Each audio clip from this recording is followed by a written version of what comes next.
turi Mahwa ari muri komine rya Soro muri provinsi ya Kiretse habaye muci ubu turi mu kwezi k'umunani harahinduka hakanya bisanzwe haba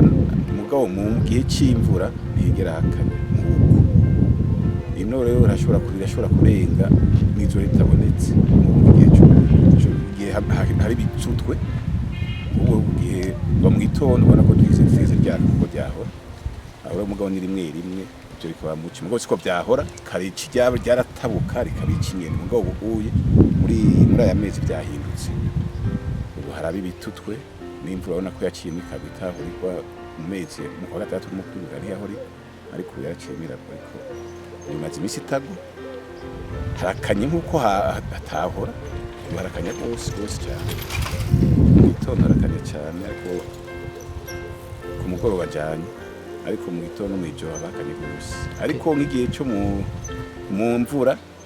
harashuha cyane rwose no mu nzu ukifuka ntiwifuke ukagurarura bw'ivyuya ico bihe vya kera muci ino Mahwa bisanzwe hakutira nzanakanye mu gitondo harakanye cyane no mw'ijoro muci harakanye rwose ariko igihe c'imvura ntihakanye ngo rero bihora ko byahindutse ntibikimeze nka kera rwose birahinduka byahindutse kuko nta mvura twaratumirwa mu kwa gatandatu ariko yaraguye kare imvura yacika mu kwa gatanu igaca igaruka nko mu kw'icenda ariko ubu rero kwa gatandatu n'uko yaraguye iminsi mikeya ngo nicyo tuba twakuye byahindutse